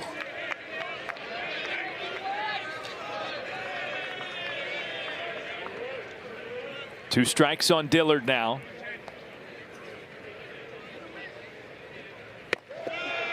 And Novak springing up to pull that one in. Really shown some athletic ability in this half inning.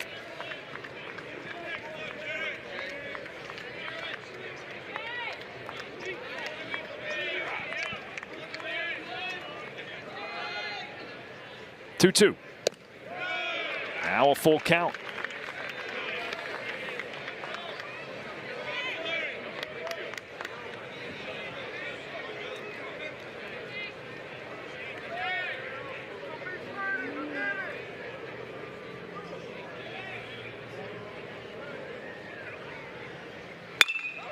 Dillard yanks it onto the ground, but foul.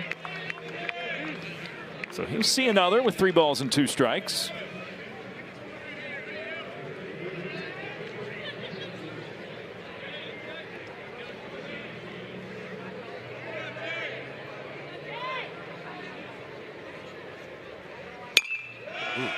Trying to do something with it. Yep.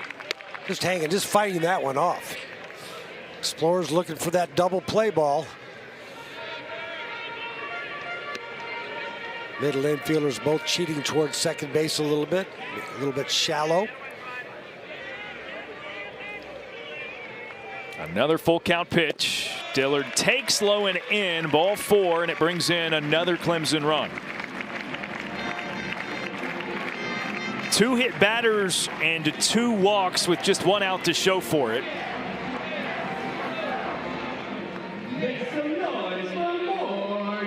No defense for that. Darren just none. In fact, the only out, the pop-up, the batter was automatically out, yeah. so you didn't even need to catch it.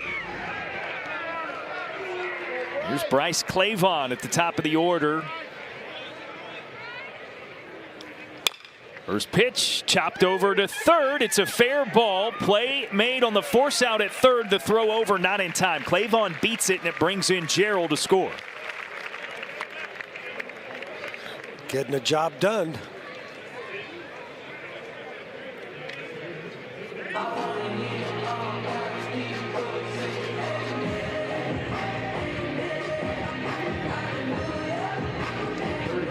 Now a 12-run lead for the Tigers after the RBI fielder's choice.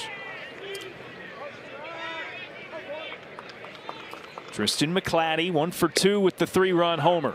I don't know if we can see that last play again where the third baseman, Rue, caught it behind the bag and ran and stepped on the bag, but had he thrown and stepped on the bag simultaneously, in other words, stepped on the bag with his left foot instead of stepping on the bag, then crow hopping and throwing, he had a much better chance to get Clavon.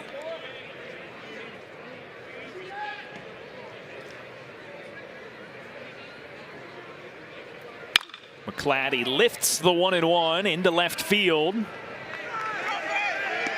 Giliana catches to retire the side. So 2 more runs for Clemson. They lead it by 13 as we move to the 7th.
Thirteen runs, the lead for number 14, Clemson, in game 1 of a 4-game weekend scheduled with LaSalle. Elsewhere in the ACC, there's some teams, you know, Coach, beginning conference play this weekend. As we take a look around the league. How about Virginia? Up 10 runs on number 8 North Carolina. That's in Chapel Hill. Notre Dame, I think top of Duke. Yeah, I think Notre Dame's looked good in the non-conference slate, so that's a kind of a good prove-it weekend for the Irish. Stanford with the early lead on Wake Forest. They've got to get something going as well. Foul tip on the first pitch and a swing. Legurnick on the mound still for Clemson. Zestawicki at 0-1. He is just filling up the strike zone. Legurnick has faced 6 batters, gotten all of them out after he came on in relief of Dylan Harrison after he tossed a pretty clean 4 innings. Foul tip, strike 3. Here's my fastball. Can you hit it? Well, when he locates it like that at 95, there's an arm side run fastball, starts on the outside corner, just breaks off. Really good pitch.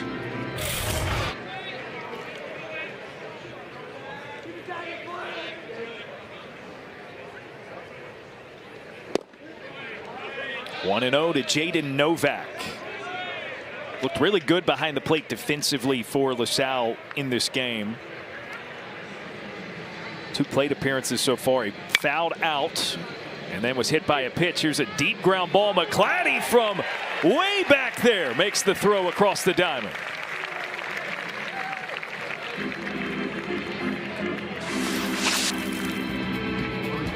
Big weekend in ACC play next weekend. Georgia Tech, the opponent for these Clemson Tigers. Man, number 5 team in the country opposite you. That's a heck of a way to begin the league slate. Yeah. Nice to play it at home. Some big games in the SEC, big series in the SEC as well. Justin Legurnick with a first pitch strike to Alec Welshins. Don't want to overlook the outstanding defense that Clemson has played today, including that last play by McClatty. went deep in the hole and was able to plant and then get his momentum going towards first base and make an accurate throw. 0-2, Legurnik, line drive, and Welshins extends the game with a hit that rolls all the way to the wall. Stand-up double when LaSalle was down to their final strike. Just filling up that strike zone. A really nice swing from Welshins. Driving it into the right center gap. Solid double. Only their 4th hit of the ball game. And in order to extend this game, they need 4 runs here in the top of the 7th. Down to their final out, Austin Rue, the batter.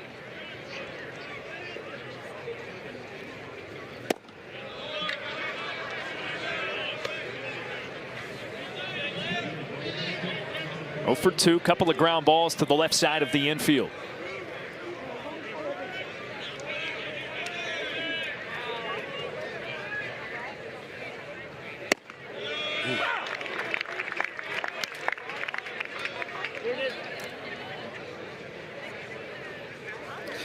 I think Legurnik has just gotten more and more comfortable on the mound, and obviously he's got good stuff. 95, 96, that nice little breaking pitch.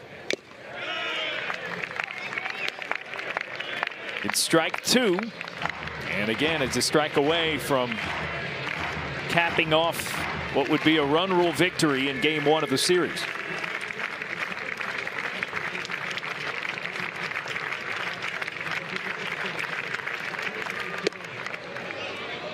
Now 2-2.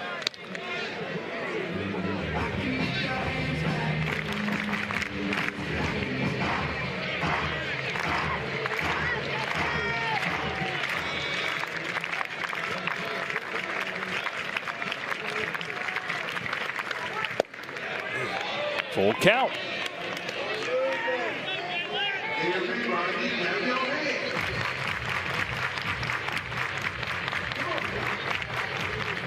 Legurnik seems to be nibbling a little more with these 2 outs. First batter of the game, he went right at him. Or first batter of the frame, that is. Got it. Gets a called strike 3 to retire the side and conclude the proceedings.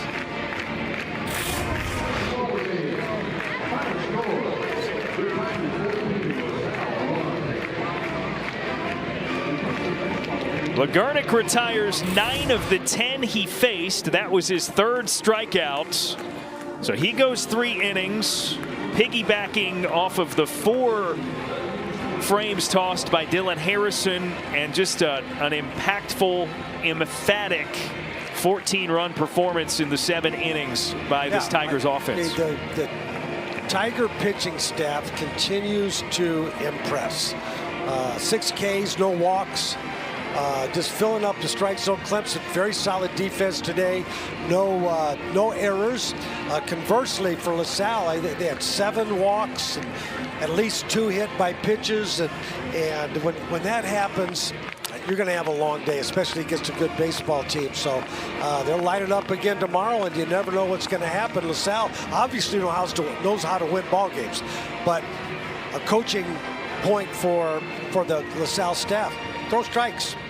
Make them beat you.